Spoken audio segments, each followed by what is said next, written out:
오늘 우리에게 주신 말씀은 창세기 3장 21절 말씀입니다. 여호와 하나님이 아담과 그의 아내를 위하여 가죽옷을 지어 입히시니라. 아멘. 네, 오늘은 11번째 시간이고요. 제목은 구속사라고 잡았어요. 구속사. 그래서 타락에 대해서, 죄에 대해서 은연중에 다 얘기했는데 이제 앞으로는 이제 죄에 대해서 아마 좀 많이 좀 나갈 것 같아요. 왜냐하면 이제 4장 들어가면 가인과 아벨이 나오면서 이제 그들 가운데서도 이제 엄청난 범죄가 일어나죠. 그래서 죄에 대해서 조금 이렇게 다루려고 해요. 그래서 오늘은 구속사인데, 구속사는 말 그대로 이 한자인데 뭐 경찰이 잡아다가 이게 감금시키는 그런 구속은 아니고요. 그다음에 이 구원할 구, 그러니까 예수님께서 우리를 구원하셨다. 속자는 대속할 속이에요. 그러니까 우리의 죄를 대속해 주셨다. 그래서 우리의 죄를 대속해서 구원해 주셨다. 그런 의미로 구속사라는 그런 말을 씁니다. 그래서 예수님의 구속사 이렇게 사용하고요. 그래서 이 구속사를 사실 부인하면 그 바로 이단되는 거예요. 그래서 이거는 절대 부인하면 안 됩니다. 예수님께서 우리의 죄를 다 대속해 주셨다. 이게 우리 기독교의 근간입니다. 우리 집사님께서도 방금 설명하신 것처럼 막 외형적인 것, 막 이렇게 막 성전 건축하고 교회 건축하고 이거보다 정말 중요한 게 예수님의 구속사를 전하는 거예요. 그 복음을 전하는 게 정말 교회가 해야 할 일이라는 거죠. 그래서 이 구속사를 가지고 이제 우리 교회 내에서도 이제 막 싸워요. 뭐 때문에 싸우냐면 이제 특히나 이제 율법을 좀 중시하는 율법주의자들, 그리고 구원을 중시하는 구원파, 이렇게 두 가지 분류가 서로 이 구속사를 놓고 싸웁니다. 왜 싸우냐면 죄에 대한 부분을 어떻게 해석을 하느냐에 따라서 달라지는 거예요. 구속사는 맞는데, 구속사는 구속사인데, 그럼 죄에 대해서 율법주의자는 그 죄에 대해서 무조건 다 지키고 해야 된다. 그 구원파는 죄는 상관없다. 무조건 지어도 된다. 뭐 이렇게 서로 다른 견해를 가지고 있어요. 그래서 엄청 싸우죠. 특히나 이 장로교회는 우리는 하나님의 절대 주권을 인정하는 교파예요. 장로교회는 하나님의 절대 주권입니다. 뭐 자유의지 이런 거 별로 취급 안 해주고요. 무조건 하나님의 절대 주권을 많이 칭하는 게 또 장로교회의 교리예요. 그래서 왜 이신칭이라 그래서 지금 뭐 루터에 대한 이야기도 하시면서 오직 믿음으로 구원을 받는다. 이게 이신칭이라는 말이거든요. 뭐 그런 것도 장로교회에서는 좀 중요시 여기고요. 또 하나 많은 사람들이 비난하는 것 중에 이중예전론이라는 게 있어요. 그건 뭐냐면 사람은 태어날 때 이미 그 사람이 구원받을 사람인지 구원 안 받을 사람인지 정해진다. 이것도 사실 저희 장로교 교리거든요. 그래서 이거를 잘못 이해해버리면 그러면 구원받을 사람이 이미 정해져 있으면은 전도도 안 해도 되고 그건 회개도 안 해도 되고 막 이렇게 해도 되는 거냐? 뭐 이런 식으로 비난을 하는데 이제 그런 개념은 아니고, 그러니까 장로교 교리, 그러니까 개혁주의, 복음주의를 정확히 알면 그런 얘기를 못 하죠. 근데 이제 잘 모르는 사람들은 그렇게 얘기를 합니다. 그래서 이 부분에 대해서 오늘 이 구속사가 어떤 건지 정확하게 좀 이야기를 하려고 그래요. 그래서 감리교하고 약간 좀 달라요. 장로교하고 감리교하고 다르고 또 순복음도 조금 다릅니다. 그래서 약간 그런데 서로 이단이라고 얘기는 안 해요. 서로 이제 어느 부분까지는 인정해주고 구속사라는 그 부분에 있어서는 서로 동의하니까 인정을 합니다. 그래서 이제 그 구속사를 결정할 때 그 싸움이 되는 이유가 이제 회개에 대한 부분이거든요. 회개, 죄에 대한 문제를 어떻게 해결할 거냐, 그 부분을 조금 이야기하려고 그래요. 그래서 죄에는 두 가지가 있어요. 이제 원죄가 있고 그다음에 자범죄가 있습니다. 들어보셨죠? 원죄는 선악과를 먹은 아담과 하와가 했던 그 범죄, 그게 원죄고, 그다음에 자범죄는 뭐예요? 우리가 살아가면서 늘 짓는 죄들 그렇잖아요. 우리가 예수 믿는다고 죄 안 짓고 사는 거 아니잖아요. 죄를 짓고 살아요. 알면서도 짓고 모르면서도 짓고 막 이런 죄를 막 짓습니다. 그래서 성경은 이 죄에 대한 어떤 정의를 내릴 때 이렇게 내려요. 궁수가 활을 이렇게 쐈을 때 그 활이 그 관역에 정확하게 맞냐, 그리고 맞지 않고 빗나간 걸 뭐라 그래요? 죄라 그래요. 이건 히브리어에 있는 그 언어에 대한 해석이거든요. 이 화살을 쐈는데 이 화살의 관역에 맞지 않고 빗나갔다. 이런 거를 이제 죄라고 정의를 해요. 근데 문제는 이 정의가 틀린 정의는 아닌데 문제는 뭐냐면 관역을 우리가 정확하게 알 때만 이게 가능하다는 거예요. 그러니까 관역이라는 건 뭐예요? 하나님의 계획이잖아요. 하나님의 계획이고 하나님이 뜻하신 바예요. 근데 그 뜻하신 바로 이 화살이 정확히 날아가서 꽂혔는지 안 꽂혔는지를 우리는 몰라요. 그러니까 그걸 알아야 돼요. 그래서 저희 교회 이름이 주님 마음을 알아가는 교회예요. 관역을 일단 알아야죠. 어디에 맞춰야 되는지를 우선 알아야 거기에다 쏠 거 아니에요. 근데 무턱대고 쏘고 나서 이거 맞았는지 안 맞았는지도 모르면 이건 문제가 심각해지는 거죠. 그래서 이 죄에 대한 것을 우리가 해결할 때 이것은 어쩌면 우리 힘으로는 불가능하다라는 거예요. 하나님의 절대 국권이 개입되지 않으면 우리는 도대체 이게 죄인지 이게 선인지 이거를 구분할 수 없다라는 거죠. 그러니까 죄라는 것은 우리가 생각하는 옳고 그름의 문제가 사실은 아니에요. 우리가 옳다라고 생각한 것도 성경에서는 죄라고 말하는 게 있거든요. 그리고 우리가 이거는 그 반대야라고 하는 것도 오히려 그 반대일 수 있어요. 여러분 한 예로 하나님께서 십계명에 살인하지 말라 이 말씀하셨어요. 그죠? 이건 자명한 사실이에요. 살인하지 말라.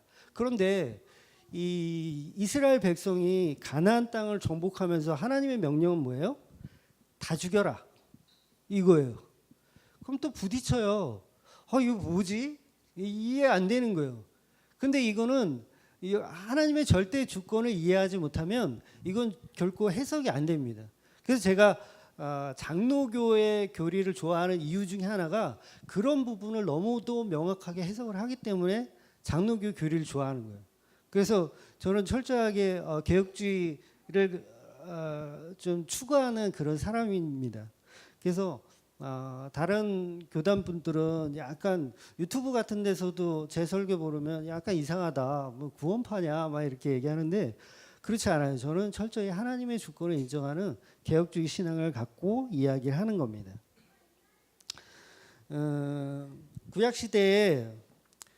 시대에는 그래서 하나님께서 모세의 율법을 통해서 죄가 무엇인지를 보여주셨어요.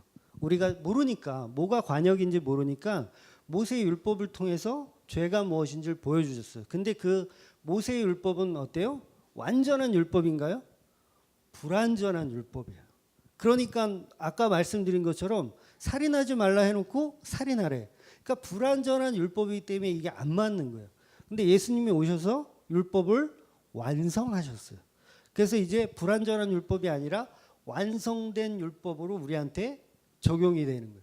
근데 그 적용을 누가 하냐면 우리가 우리 힘으로 공부해서 하는 게 아니라 성령님께서 우리 안에 오셔서 드디어 밝히 우리가 깨닫게 해주시는 거예요.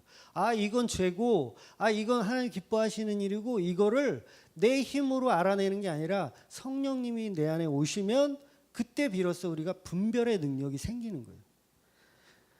요한복음 16장 13절. 그러나 진리의 성령이 오시면 그가 너희의 모든 진리 가운데서 인도하시리니. 성령님이 인도하시는 거예요. 진리를. 죄가 죄인지 아닌지 구분하고 분별하고 이런 게 우리가 노력해서 우리가 공부해서 해결할 수 있는 문제가 아니고 성령님께서 우리를 이끌어 주셔야 하는 거예요. 그러니까 그래서 성령의 시대를 사는 지금이 너무도 중요한 거예요. 분별을 못하니까 뭐예요? 점점점 교파는 많아지고 점점점 이단은 많아지고 그냥 난리 치는 거예요. 로마서 12장 너희는 이 세대를 본받지 말고 오직 마음을 새롭게 함으로 변화를 받아 하나님의 선하시고 기뻐하시고 온전한 뜻이 무엇인지를 분별하도록 하라. 그 분별은 우리 힘으로 할 수 있는 게 아니에요. 성령님이 임하셔야 돼요. 그러니까 성령님이 내 안에 오시지 않으면 우리는 성경을 아무리 봐도 뭐 열독, 백독, 천독을 해도 못 알아듣는 거예요. 하나님의 말씀을 못 알아듣는 거예요. 그런 상황이 오게 돼요. 그런데 정말 성령님이 내 안에 오시면 성경을 그렇게 많이 보지 않아도 하나님의 뜻을 이해할 수 있고 그 뜻 가운데 살아갈 수 있다라는 거죠. 더군다나 이 죄의 문제에 있어서는 정말 우리가 분별하기가 어려워요. 그래서 우리가 가능하면 하나님 앞에 정말 성령님 앞에 그 간구함을 통해서 성령님이 이끄시는 대로 그렇게 살아가는 게 정말 중요한 겁니다. 안 그러면 멸망으로 빠지는 거예요. 그냥 우리의 지식으로, 우리의 경험으로, 우리의 생각으로 하나님의 어떤 관역을 만들어 스스로. 그러면 멸망의 길로 가는 거예요. 결국은. 그러면 성경은 성령님은 성경을 통해 성령님도요 그냥 우리한테 이게 딱 와서 막 꿈속에 나타나고 막 이렇게 뭐 동쪽으로 가라 서쪽으로 가라 이렇게 얘기하시는 게 아니라 성령님은 성경을 통해서 이야기를 하시는 거예요. 요거 이제 레마의 말씀이라 그러는데 우리가 성경을 딱 보면 이 성경이 하나님의 말씀으로 딱 이렇게 와닿고 느껴지고 그다음에 그게 적용이 되는 때가 있어요. 그게 이제 성령님께서 일하시는 거예요. 그러니까 성령님은 성경을 근거로 일하시는 분이지 성경을 제쳐두고 막 마음대로 하면 그 몰몬교 되는 거예요. 몰몬교 왜 몰몬교 됐는지 아세요? 꿈속에 뭐 어디를 파봐라, 나무 밑을 파봐라. 그럼 거기 왜 몰몬 경이 있을 거다. 그래서 팠더니 몰몬경이 있었어. 그래갖고 나온 게 몰몬교라는 그 이단이거든요. 그런 식으로 성령님은 그렇게 성경을 배제하고 일하시지 않는다는 거예요. 성경을 통해서 일하신다는 거죠. 아담과 하와가 죄를 범했어요.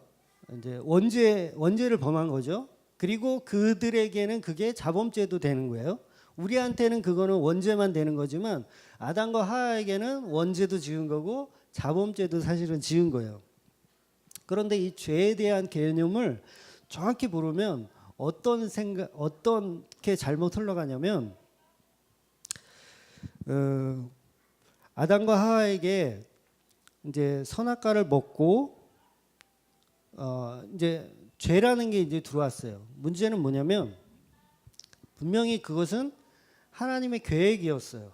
제가 말씀드렸죠. 선악과를 먹는 것 하나님 모르셨을까요? 알고 있었어요. 하나님의 계획 안에 분명히 있었던 일이에요. 그럼 생각해 보세요. 하나님의 계획대로 쓰임을 받았는데 왜 그게 죄가 되죠? 좀 극단적인 예를 하나 더 드릴까요? 가룟 유다가 예수님을 팔았어요. 예수님께서 뭐라고 말씀하시냐면 네 속히 네가 하려는 일을 빨리 해라. 이렇게까지 말씀하셨어요. 가룟 유다한테. 그랬더니 가룟 유다가 나가서 진짜로 예수님을 팔았어요. 그럼 뭐예요? 예수님 몰랐다는 얘기가 아니라 네가 하려는 일 빨리 해라라고 하나님의 계획 안에 있어서 그 계획을 실천한 사람이야. 가룟 유다는. 그러면 우리의 생각대로 해석을 한다면 가룟 유다는 하나님의 계획인 관역에 정확히 맞춘 사람이에요. 그러면 우리가 칭찬해 줘야 하나요? 약간 좀 헷갈려지죠. 여러분 죄라는 것은 그래서 이 구약의 율법으로 적용하면 그건 죄가 안 되는 거예요. 근데 신약의 예수님이 오셔서 그 율법을 완성하시면서 그게 죄가 되는 거예요. 왜냐하면 예수님은 마음을 더 중요하게 여기시거든요. 내가 선악과를 먹었는데 이게 하나님의 계획 안에 있어. 하지만 내가 어떤 마음을 품었냐. 내가 이거 먹고 하나님과 같이 돼야지. 내가 이거 먹고 눈이 밝아져야지. 이런 교만한 마음이 있었다라고 한다면 그게 하나님의 계획 안에 있었어도 그거는 죄가 된다는 거예요. 유다도 마찬가지죠. 예수님 팔아가지고 내가 돈 좀 챙겨야지. 이 양반 보니까 왕되긴 틀린 것 같아. 얼른 팔아가지고 내가 현금이나 조금 챙기고 말지라고 생각하는 그 마음이 있었다 있다고 한다면 아무리 하나님의 계획 안에 있었어도 그 사람은 죄가 되는 거예요. 그래서 예수님 그런 말까지 하시잖아요. 아, 정말 태어나지 않았으면 좋았을 것을 라고 말씀하시잖아요. 그러니까 죄라는 것은 우리는 이렇게 생각해야 돼요. 하나님의 계획 안에 있었어도 내 마음이 교만하고 내 마음이 내 욕심을 채우려고 하는 그런 행동이 있다라고 한다면 그것은 죄가 된다는 거죠. 일례로 우리가 11조 문제로 참 얘기들이 참 많이 하고 있어요. 그런데 11조를 하는 거 있어서도 정말 11조를 하면서 이거 하나님께서 한 10배로 다시 대갚아 주시겠지? 이런 마음이 있으면 절대 그거는 헌금하시면 안 돼요. 그거는 똑같은 죄를 범하는 거예요. 제가 마음의 중심이 있다 그랬잖아요. 이것이 정말 나는 하나도 아깝지 않고 나는 교회에 드려지길 원한다. 그런 마음이 없다라고 한다면 결코 헌금을 하시면 안 됩니다. 그건 오히려 죄가 되는 거예요. 자기한테 덕이 안 돼요. 가룟 유다가 그런 마음을 품었어도 그걸 실행에 옮기지 않았으면 그 사람은 그냥 묻혀갈 수 있는 사람이었을 거야. 근데 실행에 옮겼어요. 그 교만한 마음을 가지고.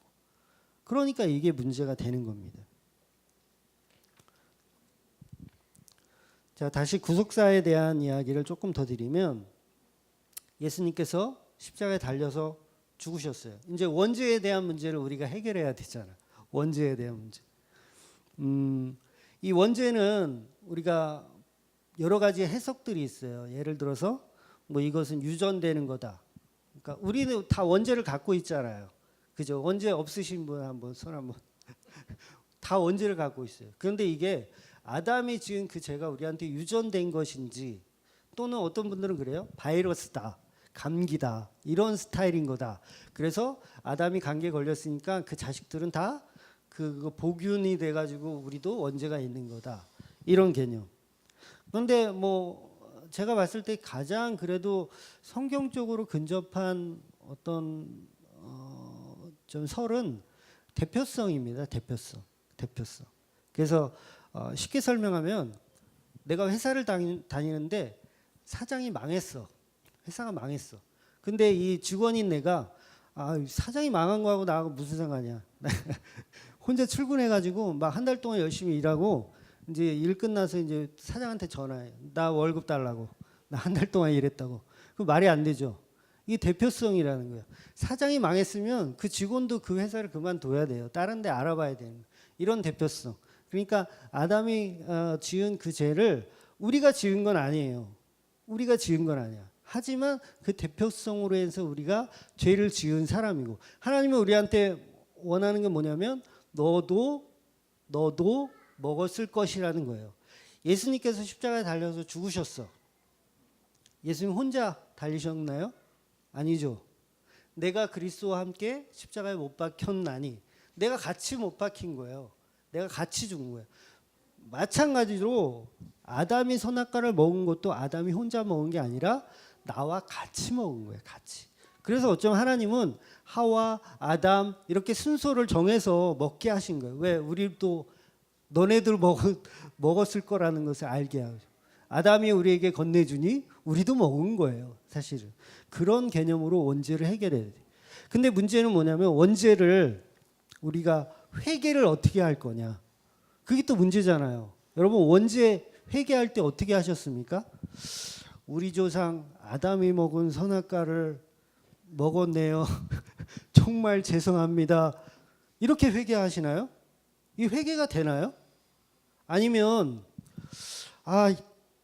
우리 저기 할아버지가 그때 할아버지죠. 그 할아버지가 약간 정신줄을 놔가지고 이 여자의 어떤 그 하와 이 미모에 흙 빠져가지고 먹었네요. 이렇게 회개를 할 건가요? 이건 우리가 회개할 수 없는 상황인 거예요, 사실은. 그래서 하나님이 절대 주권이라고 얘기하는 거예요. 구원은 하나님의 선물이다라고 얘기하는 거예요. 선물이란 뭐예요? 우리가 아무런 행위를 하지 않아도 주어지는 것, 그게 선물인 거예요. 그러니까 원죄에 대해서 우리가 하나님 앞에 막 회개하고 그것을 얻어내는 것도 행위예요, 사실은. 여러분 이 회개하는 게 기독교만 회개가 있나요? 다른 종교에도 회개가 있어요. 더 심해요. 불교만 하더라도요. 자기가 지은 죄가 있잖아요. 그럼 무슨 3,000배 이런 거 하잖아요. 그러면 저 해보지는 않았는데 아마 허리가 끊어질 거예요. 아마. 그렇게 해야 돼. 그러면 그 회개 그렇게 하면 거기에 원죄가 해결이 되나요? 절대 해결이 안 되죠. 뭐 삼보 일배 뭐 수천 킬로를 한다 그래도 그 원죄가 해결이 되나요? 해결이 안 돼요. 원죄에 대한 해결은 오직 예수 그리스도의 십자가를 통해서만 가능한 거예요. 그러면 이 원죄를 그러면 원죄에 대해서 아무런 그게 죄에 대한 어떤 회개가 없어도 되느냐? 그 얘기는 아니에요. 뭐예요? 대표성이라 그랬죠. 내가 아담이었어도 먹었을 거다라는 그 대표성을 가지고 회개를 하는 거예요. 좀 이해가 좀 되셨으면 좋겠어요. 인간의 노력으로는 할 수 있는 건 무화과 나무 잎 만들어서 엮여 입는 것밖에 못해요. 그런데 그거는 구원이라고 할 수 없는 거예요. 오늘 본문에 그 가죽옷을 하나님께서 직접 양을 잡아서 그 생명을 취해서 가죽옷을 벗겨내서 그 옷을 입혀주셔야 그게 구원인 거예요. 우리의 힘으로 무화과 나무 아무리 치장해서 입어봐야 그 소용이 없다라는 거예요. 그러니까 3,000배 한들 뭐 5,000배를 한들 그 원죄가 해결되지 않는다는 거죠. 아담과 하와 내용을 가만 보시면 회개했다는 내용이 없습니다. 아담과 하와가 회개했다는 내용이 없어요. 오히려 너 왜 먹었어? 했더니 하나님이 내게 주신 저 여자 때문에 먹었습니다라고 핑계댔지 잘못했어요. 한 번만 더 기회 주세요. 다시는 안 그럴게요. 이런 얘기 안 했어요. 오히려 핑계댔죠. 하와도 마찬가지죠. 저 뱀대가리가 나를 속여가지고 먹었다 그랬지. 잘못했어요. 죄송합니다. 용서해 주세요. 라고 회개를 안 했어요. 그럼에도 불구하고 하나님께서 가죽옷을 입혀 주신 거예요. 우리가 좀 전에 찬양했잖아요. 자격 없는 나. 우리가 하나님 앞에 나올 수 없는 그런 자격 없는 아담과 하와예요. 회개도 안 해. 이것들은 아주 지네들이 처먹고서 잘못했단 말도 안 하고 핑계대기 바빠요. 그게 누구예요? 그게 우리라는 거예요. 우리의 모습인 거예요. 여러분 선악과를 먹고 인간들의 피조물의 선악을 알게 된 이 상태에서는요 절대로 회개가 나올 수가 없어요. 그거는 그럼 선악과 안 먹은 거야. 먹은 인간들은 하나님 앞에 잘못했다고 싹싹 빌 수가 없다니까요. 그러니까 이 아담과 하와 모습을 보세요. 잘못했다고 빌지 않았어요. 그럼에도 불구하고 하나님께서 가죽옷을 입혀주신 거예요. 이게 진짜 구속사고 이게 정말 복음주의고 개혁주의라는 거예요. 에베소서 2장 8절 너희는 그 은혜에 의하여 믿음으로 말미암아 구원을 받았으니 이것은 너희에게 난 것이 아니요 하나님의 선물이다. 하나님의 선물인 거예요. 선물. 자, 문제는 원죄에 대한 부분은 그렇다고 쳐도 이제 문제는 자범죄예요. 자범죄를 이제 우리가 어떻게 해결하냐? 자범죄를 져도 상관없다라고 얘기하면 그 구원파고 자범죄를 지으면 우리는 또 십자가 앞에 무릎을 꿇어야 돼요. 왜냐하면 여러분 보세요. 원죄가 하나님의 은혜로 해결이 됐으면 우리는 뭐예요? 하나님의 선의 상태가 된 거예요. 그러면 어때요? 선악과를 또 먹으면 잘못했다고 빌 수 있는 그 상태가 된다는 거예요. 자범죄는 그런 차원에서 우리가 하나님 앞에 회개해서 나가는 거예요. 여러분 원죄가 해결되지 않은 사람은 절대로 하나님 앞에 회개할 수가 없어요. 여러분 그 뉴스에서 살인자 이런 거 보면 막 그 회개하는 사람 봤나요? 별로 저는 못 본 것 같아요. 오히려 어떻게 하면 죄를 좀 깎을까 요 생각하지 정말 뉘우치는 사람들 못 본 것 같아요. 그 옛날에 그 지존파 사건 기억하시죠? 자, 다들 기억하실 거예요. 지존파 얼마나 끔찍해요. 내가 빨리 잡혀가지고 더 못 죽인 게 아쉽다. 내가 왜 조금 더 늦게 잡혔으면 한 명이라도 내가 더 죽였을 텐데 그 지존파의 지존. 원죄가 해결되지 않은 상태의 인간의 모습은 그렇다니까요. 그런데 원죄가 해결된 성령님이 내 안에 들어오신 그 상태에서는 회개가 터져 나오게 돼 있어요. 그러니까 여러분, 죄를 지어도 내가 아무런 감흥이 없다. 죄를 지어도 내가 별로 이렇게 미안한 것도 없고 하나님 앞에 죄송한 것도 없다. 그러면 그 사람은 아직 하나님 앞에 구원을 못 받은 사람이라고 보셔도 돼요. 그분은 빨리 시급하게 하나님 앞에 다시 성령 달라고 간구해야 돼요. 그분은. 그러니까 원죄와 자범죄를 그렇게 이해하셔야 돼요. 여러분, 성경에는 분명히 가인과 아벨이 제사를 드렸다는 내용이 나와요. 그 얘기는 무슨 얘기냐면 아담과 하와가 이 원죄에 대한 회개는 하지 않았지만 에덴 동산을 쫓겨나서 자범죄에 대한 회개는 했다라는 얘기예요. 자식들한테 하나님을 잘 섬겨야 된다. 하나님께 잘 제사도 드려야 되고 이걸 교육을 시킨 거예요. 가인과 아벨에게. 그러니까 이 아담과 하와는 원죄에 대한 부분은 철저하게 하나님의 은혜로 해결을 받았고 그 다음에 그 따먹은 그 행위에 대한 자범죄는 스스로가 계속해서 회개해 나갔다라는 거예요. 그러니까 가인과 아벨이 하나님 앞에 제사를 드릴 수 있었던 거예요. 안 그랬으면 야, 뭐 하나님 필요 없어. 그 사람 아주 나쁜 사람이야. 우리 그거 사과 하나 먹었다고 우리 쫓겨나고 말이야. 막 그런 사람이야. 충분히 그런 모습으로 보이잖아요. 3장에서 보면 남 핑계대고 하나님 핑계대고 막 이런 인간인데 그런데 가죽옷을 입혀주시니까 그 마음이 변화되는 거예요. 바로 예수 그리스도의 십자가가 적용이 된 사람은 그 삶이 바뀌어야 되는. 그래서 자범죄는 우리가 회개를 해야 되는데 분명히 그냥 하나님 앞에 십자가 앞에 예수 그리스도 앞에 회개를 해야 돼요. 이게 정말 중요한 거예요. 여러분, 예수 그리스도가 아직 오시기 전에 다윗은 침상이 젖도록 눈물로 기도했어요. 금식하면서 기도했어요. 그렇게 하는 게 맞아요. 구약의 시대는 율법의 시대였으니까 그렇게 하는 게 맞아요. 그런데 지금은 그런 식으로 하는 게 아니라 우리 마음으로 회개를 해야 돼. 우리가 아무리 형식으로 내가 뭐 금식하고 내가 하나님 앞에 막 이렇게 막 뭔가 뭐 돈을 드린다든가 아까 막 면죄부 얘기도 하셨는데 뭐 돈을 드린다든가 이렇게 해가지고 우리의 죄를 사하려고 하면 그게 안 돼요. 우리는 마음으로 하나님 앞에 정말 회개해야 돼요. 그 마음이 곧 기도로 표현되어야 되는 거고 그게 이제 그 다음 형식으로 나타내야 되는 거예요. 그래서 하나님은 우리의 중심을 보시는 분입니다. 우리가 아무리 우리가 행위로 모든 걸 하려고 해도 하나님은 중심을 보시는 분이세요. 가룟 유다가 예수를 팔잖아요. 그리고 돈을 챙겨요. 근데 이 가룟 유다가 후회한 거 아세요? 아시죠? 후회했어요.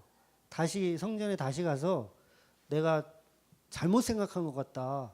내가 돈 다시 돌려줄 테니까 이게 좀 저거 해라.